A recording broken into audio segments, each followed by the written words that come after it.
अस्सलाम वालेकुम, this is Moeed Pirzada in Washington. मैं समझता हूँ सबसे अहम जो डेवलपमेंट है गुज़िश्ता 12-18 घंटों की, वो डेवलपमेंट तो वही है जब हम ये सुनते हैं कि पाकिस्तान एयरफोर्स ने सुबह के 3 बजे अफ़गानिस्तान के 2 सूबों में 2 मुकामात के ऊपर पख्तीता और खोस्त में बॉम्बिंग की, एयर स्ट्राइक्स की, जिसके नतीजे में 8 हलाकतें हुई हैं। जैसे कि अफ़गान तालिबान की हुकूमत के जो स्पोक्स पर्सन है ज़बीउल्लाह मुजाहिद, उन्होंने कन्फर्म किया है और दुनिया का मीडिया भी उसे रिपोर्ट कर रहा है। अब इसके मामले में क्या अफ़गान तालिबान गायब हो जाएँगे?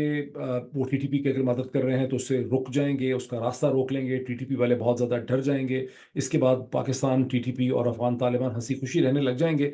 ये होगा, या हम यहाँ पर एक नई रीजनल गेम का आगाज़ होते हुए देख रहे हैं अनफॉर्च्यूनेटली। इस हवाले से मेरे पास बहुत सी मालूमात हैं, बहुत सा एनालिसिस है जो मैं आपके साथ शेयर करना चाहता हूँ। लेकिन इससे पहले कि हम अफ़गानिस्तान की सूरत-हाल की तरफ चलें, थोड़ा-सा पाकिस्तान की अंदरूनी पॉलिटिक्स पे मुझे कमेंट करना है। ये कमेंट बड़ा इंटरेस्टिंग है। शायद आप लोग इसका कुछ ज़िक्र पहले सुन चुके हों। कोई तकरीबन 1 दिन पहले, 24 घंटे पहले, पाकिस्तान के प्रोमिनेंट पॉलिटिकल एनालिस्ट जनाब नजम सेठी साहब ने अपने प्रोग्राम में, जहाँ वो आयशा के साथ बैठ के प्रोग्राम करते हैं, आयशा के साथ मैंने भी बहुत प्रोग्राम किए हैं, और नजम सेठी साहब का प्रोग्राम जो अब आयशा के साथ करते हैं, सबसे पहले 2009-10 में जब नजम पहली दफ़ा टेलीविज़न में आए प्रिंट मीडिया से, तो इस किस्म का प्रोग्राम उन्होंने मेरे साथ शुरू किया था। उसके बाद मुनीब के साथ वो प्रोग्राम करते रहे, बैरिस्टर मुनीब के साथ।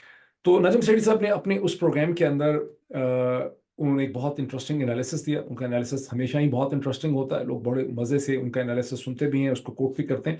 और उनका जो एनालिसिस था उसको फिर पाकिस्तान के मीडिया ने, ज़राए इब्लाग ने, ब्लॉगोस्फियर ने, ट्विटर स्पेस ने उसको बहुत ज़्यादा डिस्कस किया। उन्होंने खुद ट्वीट भी किया नजम सेठी साहब ने। नजम सेठी साहब ने अपने इस एनालिसिस में ये क्लेम किया कि प्राइम मिनिस्टर शहबाज शरीफ और जनरल आसिम मुनीर के दरमियान में जो इक्वेशन है, इनके दरमियान में जो सिंगल पेज है, जो एक पेज की कहानी होती है, ये पेज बड़ा इलास्टिक है, ये फटने वाला पेज नहीं है। क्योंकि जनरल बाजवा और इमरान खान के दरमियान प्रॉब्लम ये था कि जनरल बाजवा को बहुत हमदर्दी थी नवाज शरीफ साहब के साथ, क्योंकि उन्होंने उनको आर्मी चीफ बनाया था। वो पेज था ही कमज़ोर, और ये पेज जो है ये बड़ा पायदार है, ये देर तक चलेगा। नरेंद्र साहब ने ये तो नहीं कहा कि ये पूरे 5 साल चलेगा, लेकिन उनकी बात से यही लगता है कि वो समझते हैं कि शहबाज शरीफ और आसिम मुनीर के दरमियान जो इक्वेशन है वो 5 साल तक चल सकती है, वरना 42 महीने तो इमरान खान और जनरल बाजवा की इक्वेशन जो है वो भी चली गई थी। आसिम मुनीर साहब is not general Bajwa. General Bajwa जो थे, जब उन्होंने जब वो ये बने, जब उनको अपॉइंट किया था नवाज शरीफ ने, उनके दिल के अंदर थोड़ा सा फिर भी हमदर्दी थी नवाज शरीफ साहब की, जिसकी वजह से जब इमरान खान ने, जब नवाज शरीफ, जब मरियम, सारी अपोजिशन को नैब के ज़रिए अंदर किया, तो जनरल बाजवा ने अपने स्टेशन कमांडर्स के ज़रिए, आईएसआई के स्टेशन कमांडर्स के ज़रिए राब्ते सब के साथ रखे। स्टेशन कमांडर्स जो थे, जो जेलों में थे, उनको मिलते थे, और उन्होंने लाइन ऑफ कम्युनिकेशन ओपन रखी हुई थी विद जनरल बाजवा। अब नजम, जैसे कि मैंने कहा कि बहुत ही इंटेलिजेंट एनालिस्ट हैं, बहुत ज़बरदस्त राइटर भी हैं, इकोनॉमिस्ट में बहुत लिखते रहे पाकिस्तान के हवाले से, अभी भी शायद लिखते हों। फ्राइडे टाइम्स के अंदर उनके एडिटोरियल बहुत ज़बरदस्त, बहुत ही इंटेलिजेंट, ऐसा एडिटोरियल बहुत ही कम किसी ने लिखा है। और मेरे तो बहुत बड़े मेंटर हैं, मुझे तो पाकिस्तान में टेलीविज़न में इंट्रोड्यूस ही नजम सेठी साहब ने किया। फिर मैंने, जैसे आपको कहा, कि मैं उनके साथ प्रोग्राम भी करता हूँ। मेरा और नजम का बड़ा ताल्लुक़ है, और इसी ताल्लुक़ के बिना पे अगर मैं थोड़ी सी क्रिटिसिज्म भी कर दूँ नजम सेठी साहब के एनालिसिस पे, तो मुझे उम्मीद है कि मुझे उनसे माफ़ी मिल जाएगी। पहला मेरा क्रिटिकल पॉइंट यह है कि जब एक एनालिस्ट, पॉलिटिकल एनालिस्ट जो है, वो पॉलिटिकल ऑफिस भी ले लेता है, जैसे कि नजम सेठी साहब ने 1-2 दफ़ा लिया नवाज शरीफ साहब से, तो फिर वो प्योर एनालिस्ट नहीं रहता, वो एक सेल्फ इंटरेस्टेड पार्टी में कन्वर्ट हो जाता है, और उसके एनालिसिस के अंदर एक कॉन्फ्लिक्ट ऑफ इंटरेस्ट पैदा हो जाता है। मैं एक बड़ी इंटरेस्टिंग आपको एग्जांपल देता हूँ। मेरे वाले साहब जो हैं वो एक मेडिकल प्रैक्टिशनर थे, और बहुत प्रैक्टिस थी उनकी, बड़ा उनका डायग्नोसिस था, सुबह से लेकर शाम तक जो है मरीजों का तांता उनका बंधा हुआ था। लेकिन उनके पास होता था एक पार्कर का पेन और एक अपना पैड, जिसके ऊपर उनकी डिटेल्स लिखी होती थी। गर्दन में उन्होंने स्टेथोस्कोप लटकाई होती थी। एक उनका पुराना, रवायती जो फिल्मों में आप देखते हैं, पुराने ज़माने में उनका मेडिकल बैग होता था, और उसके अंदर वो बजाने वाली चीज़ें और इस किस्म की चीज़ें और स्ट्रेंजेस और कुछ इस तरह की चीज़ें होती थी, एनाफाइलेक्टिक रिएक्शन को रोकने वाले इंजेक्शन वगैरह। इसके अलावा उनके पास कुछ नहीं होता था। तो उनको बड़े लोगों ने कहा कि आपकी इतनी प्रैक्टिस है, उस ज़माने में मैं बात कर रहा हूँ, उनकी प्रैक्टिस शुरू हुई 1960, 70s, 80s, और तो मीरपुर शहर में, और सब लोगों ने, डॉक्टर्स ने अपनी फार्मेसीज कायम कर ली। उनके डायग्नोस्टिक्स होते थे, पहले एक्सरे होता था, फिर टेस्टिंग लेबॉर्ट्री होती थी, तो डॉक्टर्स का एक पूरा छोटा सा हॉस्पिटल का सिस्टम होता था। लेकिन मेरे वाले साहब के पास अपना पार्कर का पेन होता था, और उनके पास एक स्टेथोस्कोप होती थी और कुछ छोटी मोटी चीज़ें होती थी। तो वो लोगों ने बड़ा कहा कि आपकी फार्मेसी होनी चाहिए सब कुछ। उन्होंने कहा कि नहीं नहीं, अगर मैं फार्मेसी रखूंगा, अगर मैं अपनी टेस्टिंग लैब रखूंगा जैसी बाकी डॉक्टर्स ने रखी, तो इससे मेरा जो डायग्नोस्टिक स्किल है, ये डायग्नोस्टिक कैपेसिटी है, वो मुतासर होने लग जाएगी। लोगों ने पूछा वो कैसे? उन्होंने कहा क्योंकि फिर मैं खुद कहने लगूंगा कि ये टेस्ट करवा लेते हैं, ये देख लेते हैं, और मेरा उसके अंदर एक इंटरेस्ट पैदा हो जाएगा, एक सेल्फ कॉन्ट्रडिक्शन आ जाएगी, कॉन्फ्लिक्ट ऑफ इंटरेस्ट जो है वो पैदा हो जाएगा। तो जब एक एनालिस्ट जो है वो पॉलिटिकल ऑफिस भी लेने लग जाता है, तो उसका एनालिसिस फिर प्योर एनालिसिस नहीं रहता, उसके अंदर एक सेल्फ इंटरेस्टिंग किस्म का एंगल जो है वो पैदा हो जाता है। और यहाँ पर आई सस्पेक्ट के नजम सेठी साहब के एनालिसिस में इस्टेब्लिशमेंट के राइट साइड पर रहने की जो डिज़ायर है, वो बड़ी क्लियर और प्रोनाउंस तरीके से मुझे यहाँ पर नज़र आती है। और जाहिर है कि शरीफ फैमिली के साथ भी उनका एक रिलेशनशिप है। ये और बात है कि शहबाज शरीफ साहब आजकल वो उनके मज़े, नजम सेठी साहब खासे तबाल जो है उनका लगाते रहते हैं। नजम सेठी साहब की ये असम्पशन जिसको कि बहुत ज़्यादा कोट किया गया है, इसमें ऐसा है कि वो कहते हैं कि शहबाज शरीफ और आसिम मुनीर के दरमियान में पेज सलामत रहेगा, प्रोवाइडेड, जिसको मैथ्स में कहते हैं कि provided all other factors remain constant. अब बहुत से फैक्टर्स हैं, एक दो फैक्टर्स नहीं हैं, दर्जनों फैक्टर्स हैं पाकिस्तान के साइज के मुल्क में, तीन चार तो बहुत बड़े हैं। इसमें एक असम्पशन यह है कि पाकिस्तान की economy bye and large stable रहेगी। पाकिस्तान के हिंदुस्तान के साथ नरेंद्र मोदी के इस इलेक्शन के बाद भी ताल्लुकात बाय एंड लार्ज ठीक ही रहेंगे, या वहाँ से कोई सॉफ्ट कॉर्नर मिल जाएगा, डिलीवरी हो जाएगी। अफगानिस्तान के ताल्लुकात पाकिस्तान की अंदरूनी सियासत को मुतासर नहीं करेंगे। और सबसे बड़ा फैक्टर, पाकिस्तान के लोग जो हैं इस पूरी सूरत हाल को पूरे 5 साल के लिए कबूल कर लेंगे, और उनका इसमें कोई इनपुट नहीं होगा, कोई रिएक्शन नहीं होगा, वो आवाज़ नहीं उठाएंगे, उनकी कोई डिस्टर्बेंस नहीं होगी। IMF के कहने पे नित नए उनके ऊपर टैक्सेस लगेंगे, इकॉनमी अगर बेहतर नहीं भी होगी, उनका खून पसीना सारा चूस लिया जाएगा, लेकिन वो किसी भी तरह से रिएक्ट नहीं करेंगे। और जो 8 फरवरी 2024 का इलेक्शन हुआ है वो अब किस्सा माजी बन चुका है, उसका कोई किसी किस्म का कोई इम्पैक्ट नहीं। यानी नजम सेठी साहब के एनालिसिस की सबसे बड़ी असम्पशन ये है कि people of Pakistan don't matter. इसके अलावा उनकी दूसरी असम्पशन भी बड़ी इंटरेस्टिंग है। वो असम्पशन ये है, वो कहते हैं कि 2018 और 2022 के दरमियान में प्रॉब्लम ये था कि इस्टेब्लिशमेंट के साथ सिर्फ इमरान खान की एक पार्टी थी, बाकी सारी पार्टीज बाहर रह गई थी पावर सिस्टम से। यानी PMLN PPP के पास तो थी सिंध की गवर्नमेंट, लेकिन वो बाहर रह गई थी। JUIF दो तीन ही थी वैसे पार्टीज, उन्होंने उसको प्रेजेंट ऐसे कर दिया। और ये चूंकि बाहर से प्रेशर डालती थी, उनके साथ अपने लोग भी थे, इसलिए इस्टेब्लिशमेंट के ऊपर और जनरल बाजवा के ऊपर दबाव जो है वो पड़ता था। मुझे इस एनालिसिस पे 10 किस्म के एतराज़ हैं, लेकिन अगर इसको इसी तरह से देख लें तो अभी जो ढांचा खड़ा हुआ है इसके अंदर दर हकीकत जहां नजम सेठी साहब समझ रहे हैं कि सारी पार्टीज अंदर आ गई, पार्टीज नहीं आ गई, यहाँ सिर्फ टॉकिंग हेड्स आ गए हैं। पार्टी तो सिर्फ एक ही है, पाकिस्तान पीपल्स पार्टी आसिफ अली जरदारी साहब की। बाकी तो अंदर जितनी भी पार्टीज खड़ी की गई हैं ये महज अब लोग हैं, फिगर हेड्स हैं। और मैं इसको इस तरह से देखता हूँ कि हर दफ़ा जब जनरल आसिम मुनीर शहबाज शरीफ साहब को देखते हैं और उनकी उनसे मुलाकात होती है, तो आसिम मुनीर साइकोलॉजिकली अंदर से ये देखते हैं कि मैं जिस शख्स से बात कर रहा हूँ ये टोटली मेरा मरहून मिन्नत है, इसको मैंने बनाया है, ये अपनी सीट भी खुद से नहीं जीत सकता था, और जिस पार्टी की बेसिस पे इसने हुकूमत बनाई हुई है, इसको इसकी अपनी सीटें 5 से 15 के दरमियान है। आसिम मुनीर से ज़्यादा बेहतर कौन जानता है, उनके पास तो कंप्लीट एक रिपोर्ट है सारी। और इसके वो जो 15 सीटों वाली जिस जमात को मैंने 75 सीटें दिलाई हैं, ये मेरे ऊपर डिपेंड करते हैं। ये इक्वेशन उस किस्म की इक्वेशन है जहाँ हम समझते हैं कि सब कुछ मैंने ही बनाया है, मैं ही मैं हूँ। और वो राइटली ये फील करते हैं जनरल आसिम मुनीर कि ये सारा का सारा ढांचा मेरी गुडविल के ऊपर, मेरी पॉलिटिकल कैपिटल पे खड़ा है, मुझे इसका वजन उठाना पड़ रहा है, इनके पास अपनी कोई ताकत नहीं है, इनको सिर्फ मुझे सर्व करना है। ये उस किस्म की इक्वेशन है जैसे 2002 और 2004 के दरमियान में एक शख्सियत गुजरी है पाकिस्तान में, जो शायद बहुत से लोगों को आज उनका नाम ही शायद ना पता हो। जफरुल्लाह खान जमाली मेरा ख्याल है उनका नाम था, जो पाकिस्तान के प्राइम मिनिस्टर थे, जनाब जनरल प्रेसिडेंट मुशर्रफ के प्राइम मिनिस्टर थे। वो उनके बहुत ताबेदार थे, उनके दरमियान कोई कॉन्फ्लिक्ट नहीं था। वो हर वक्त उनको सलूट भी मारते थे, हर महफिल में ये कहते थे कि सर ने कह दिया है, बॉस ने कह दिया है। वो जनरल मुशर्रफ को बॉस कहते थे और सर कहते थे। और इसी वजह से इन दी एंड जनरल मुशर्रफ उनसे तंग आ गए, बिकॉज जनरल मुशर्रफ ये समझते थे कि ये शख्स जो है इसको टोटली, चूंकि ये मेरा ही साया कैरी करता है, ये मेरे ही लिए एक लाइबिलिटी है। और जनरल मुशर्रफ को उनको हटाना पड़ गया, बिकॉज वो जनरल मुशर्रफ के पावर सिस्टम को किसी भी किस्म की एक्सटेंशन या एटेन्युएशन जो है वो नहीं दिला पाते थे। तो ये भी इक्वेशन जो है ये इतनी मजबूत और इतनी स्टेबल नहीं है जितनी कि नजम सेठी साहब ने हमें बताने की कोशिश की है।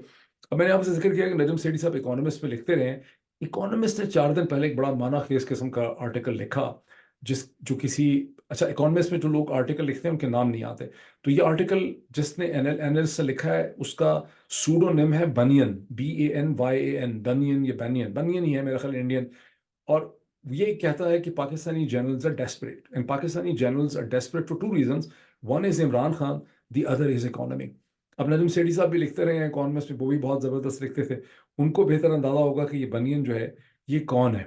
अब आए पाकिस्तान एयरफोर्स की स्ट्राइक्स इनटू अफगानिस्तान। अफगानिस्तान की अफगान तालिबान हुकूमत की स्पोक्स पर्सन ज़बीउल्लाह मुजाहिद ने कंफर्म किया है इंटरनेशनल मीडिया को कि पाकिस्तान एयरफोर्स ने सुबह के 3 बजे अफगानिस्तान के 2 सूबों पख्तीता में और खोस्त के अंदर बॉम्बिंग की। पख्तीता में टोटल 8 हलाकतें हुई हैं।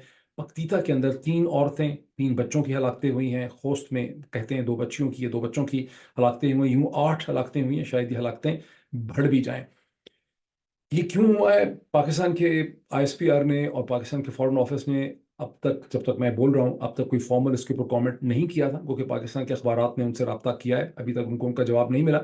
लेकिन इंटरनेशनल मीडिया ने, हिंदुस्तान के मीडिया ने इस स्टोरी को कैरी किया है। इंटरनेशनल मीडिया ये कहता है कि पाकिस्तान के ऑफिशियल सोर्सेज ने प्राइवेटली, अनऑफिशियली तौर पे कहा है कि हमने अपने शोहदा का बदला लेने के लिए किया है। यानी पिछले 24 घंटे में नॉर्थ वजीरिस्तान में पाकिस्तान की एक आर्मी पोस्ट के ऊपर जो दहशतगर्दी का हमला हुआ, जिसकी जिम्मेदारी TTP के एक फैक्शन ने ली थी, उसके हमने ये जवाब में किया है। This is a counter strike to basically teach them a lesson.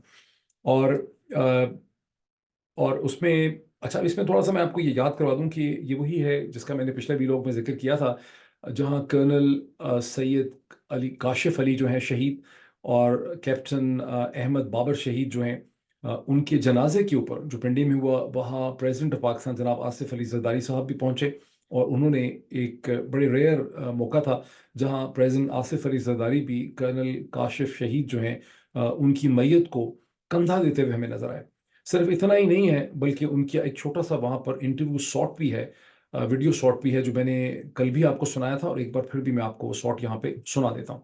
मेरे बहादुर भाइयों, बेटों, दोस्तों जो सरहद की हिफाजत कर रहे हैं, मैं आपसे ये वादा करता हूँ कि ये मेरे बेटों का खून रागा नहीं जाएगा, और हम इस खून का खराज लेंगे, इनसे सबसे खराज लेंगे। प्रेसिडेंट आसिफ अली जरदारी साहब की ये हेडलाइन पिक्चर, जिसमें वो मैयत को सहारा दे रहे हैं, और फिर उनकी जो वीडियो स्टेटमेंट लोगों ने देखी, तो मेरी तरह और भी बहुत से लोगों के जहन में ये सवाल पैदा हुआ कि प्रेसिडेंट आसिफ अली जरदारी जो हैं वो 2008 के सितंबर से लेके 2013 के मई 2013 तक भी पाकिस्तान के प्रेसिडेंट थे, बल्कि शायद उसके बाद तक। और इस सारे टाइम पीरियड में पाकिस्तान में बदतरीन दहशतगर्दी के हमले हुए, और जिसमें सैकड़ों, हज़ारों नहीं तो सैकड़ों जवान और अफसर जो हैं वो शहीद हुए। लेकिन ऐसा नहीं हुआ कि प्रेसिडेंट आसिफ अली जरदारी साहब, जो उस वक्त निस्बतन ज़्यादा तंदुरुस्त थे, तवाना थे, बीमार भी इतने नहीं थे, वो कहीं पे भी मैयत को कंधा देते हुए हमें नज़र नहीं आए।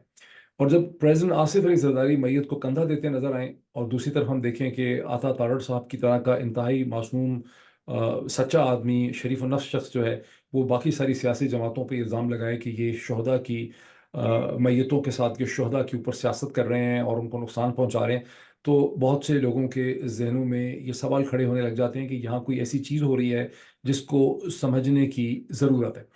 अब ये जो स्ट्राइक हुई है, इसको अभी ऑफिशियली तौर पे तो पाकिस्तान के फॉरेन ऑफिस ने और पाकिस्तान की इंटर सर्विसेज पब्लिक रिलेशन ने इसको एक्सेप्ट नहीं किया, लेकिन ये कोई ढकी छुपी बात नहीं है, बिकॉज जान अचकज़ई, जो बलूचिस्तान में पाकिस्तान के मिनिस्टर रह चुके हैं, और अभी अभी हाल ही में जो हुकूमत ख़त्म हुई है, उन्होंने बाकायदा इसके हवाले से एक बड़ा फॉर्मल किस्म का ट्वीट किया है, जो मैं आपको दिखाता हूँ, जिसमें जान अचकज़ई साहब जो हैं, उन्होंने ये कहा है कि हमने शोहदा का बदला ले लिया है। उन्होंने कहा है कि हम अमेरिका नहीं हैं, हम पाकिस्तान हैं। एक भी पाकिस्तानी की अगर जान जाएगी तो पूरा अफगानिस्तान जो है हम ख़त्म करके रख देंगे। उनका बाकायदा ट्वीट है, उर्दू में, आप इसको देख सकते हैं। कह रहे हैं एक पाकिस्तानी की जान जो है वो पूरे अफगानिस्तान से ज़्यादा अहम है। अब जान अचकज़ई साहब हमारे बड़े प्यारे दोस्त हैं, और बड़ा ताल्लुक़ रहा उनके साथ हमेशा ही। और उनकी एक सबसे बड़ी खूबी है कि उन्होंने सच कभी नहीं बोला ज़िंदगी में। तो जो कुछ असल में महसूस कर रहे होते हैं, उनकी जो भी दिल दिमाग में होता है, उसके वो अपोजिट बात कर रहे होते हैं। सर, इसी से अंदाज़ा लगा लें कि जान अचकज़ई खुद पश्तून है, बलूचिस्तान के, और अफ़गानिस्तान सारा तकरीबन 80-85% उसी किस्म के पश्तूनों से भरा पड़ा है। पाकिस्तान की पूरी जो सेंस ऑफ आइडेंटिटी है वो 77 बरस की है। 77 बरस पहले पाकिस्तान नाम की कोई आइडेंटिटी, ये चीज़ एग्जिस्ट नहीं करती थी। और पश्तूनों की जो आइडेंटिटी है वो 4000 5000 साल कम से कम पुरानी है। तो जान अटकज़ई जो पश्तून हैं वो ये कह रहे हैं कि एक पाकिस्तानी अगर मारा गया, पाकिस्तानी आइडेंटिटी हर्ट हुई, तो पूरा अफगानिस्तान हम उसके ऊपर जो है वो कुर्बान कर सकते हैं। अब आप खुद सोच रहे हैं कि इसमें जान अटकज़ई कितनी सिंसेरिटी के साथ उन्होंने ये ट्वीट किया है, इसका आप अंदाज़ा लगा सकते हैं। और यही वजह है कि दुनिया हमें एक पैक ऑफ जोकर्स के तौर पे समझती। और अफगानिस्तान के जो ज़बीउल्लाह मुजाहिद हैं, उन्होंने पाकिस्तान की इस एयर स्ट्राइक के बाद जो स्टेटमेंट मीडिया से बात की, इंटरनेशनल, सारे इंटरनेशनल मीडिया ने इसको कवर किया, उसमें उन्होंने ये कहा है कि पाकिस्तान की ये जो हरकत और रिस्पॉन्स है, ये बिल्कुल नॉन सीरियस नेचर की है। बिकॉज जिस अब्दुल्ला शाह को ये कह रहे हैं कि हमने टारगेट किया है, ये अफगान साइड पे एग्जिस्ट ही नहीं करता, ये Pakistani side of the border पे एग्जिस्ट करता है। ये ट्राइब दोनों तरफ जो है ये मौजूद है।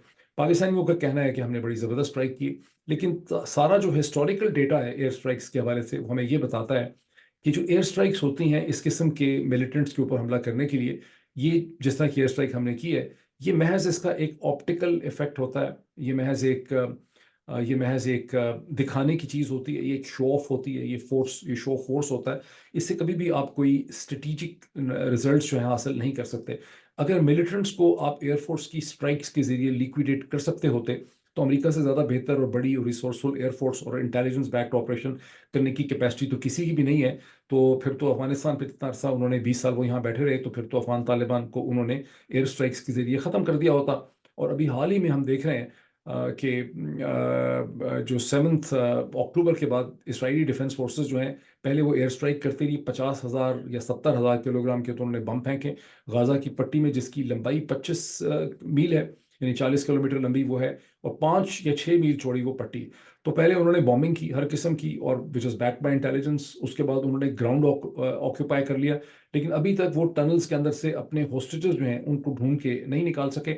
और इस सारी जंग में अब तक इसराइली डिफेंस फोर्सेस हमास को ना तो ख़त्म कर पाए हैं, रोज़ उसका एनालिसिस छप रहा है, इसराइलियों को भी अमरीकियों का भी।